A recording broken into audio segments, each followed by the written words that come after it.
வணக்கம் நண்பர்களே.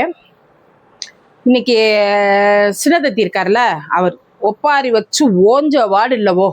கல்யாண வீட்டில் இருந்து எல்லா பக்கமும் மேடை போட்டு ஒப்பாரி வச்சுட்டு இருக்காங்க.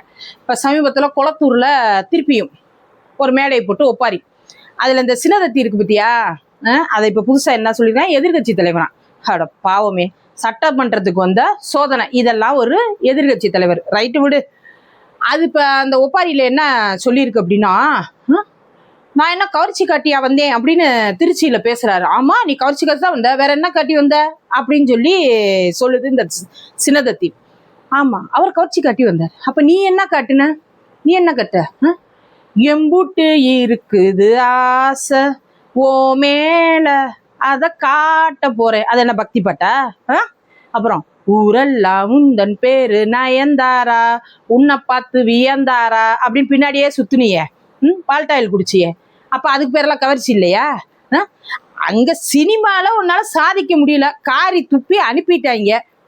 எங்க தலைவரை ஏத்துக்கிட்டாங்க, குடும்பங்கள் கொண்டாடினாங்க. உனக்கு எங்கப்பா எரியுது?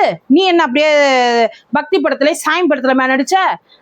அவர்னாச்சும் ஹீரோவா நடிச்சாரு, நீனு சந்தானத்துக்கு துணை நடிகரா நடிச்சுட்டு வந்த. 50 படத்துல சந்தானம் தான் ஹீரோ மாதிரி இருப்பாரு, நீ துணை நடிகரா நடிச்ச. ரைட்டு விடு, அது ஓம்பாடு. அப்புறம் என்ன சொல்ற, நீ எங்க தலைவர் மாதிரி கலைஞர் மாதிரி மொழிப்போருக்கு இதுக்குள்ள போனியா, அது என்னது ஜெயிலுக்குள்ள போனியா? மொழிப்போர் என்ன உன் தோத்தை மட்டுமா போராடினாரு? இல்ல உன் தோத்தை மட்டுமா போராடினாரு? ஆயிரக்கணக்கான பேர், லட்சக்கணக்கான பேர் கைதானாங்க, நூத்துக்கணக்கான பேர் உயிரை விட்டாங்க.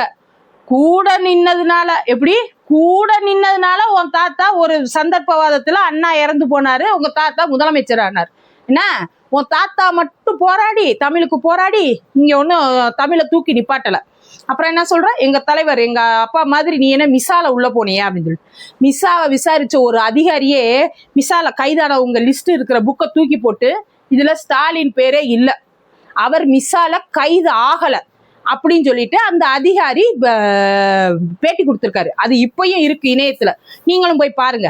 அதனால உங்க அப்பா மிசால உள்ள போனாரு அப்படின்னு இந்த கதை விட்டுக்கிட்டு தெரியாதீங்க. உங்க அப்பாட்ட போய் கேளுங்க, அப்பா நீ உண்மையிலே மிசால தான் உள்ள போனியா, உன் பேர் அதுல இல்லைன்னு சொல்றாங்களே, அப்போ 1 வருஷமா நீ உள்ள இருந்தே, எந்த கேஸ்ல உள்ள இருந்தேன்னு உங்க அப்பாட்ட போய் கேளுங்க.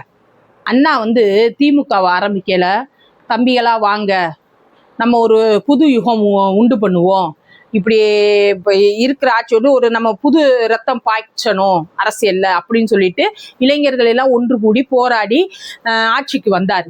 ஆனா நீ இப்ப என்ன சொல்லி அந்த கட்சியை என்ன ஆக்கி வச்சிருக்கீங்க?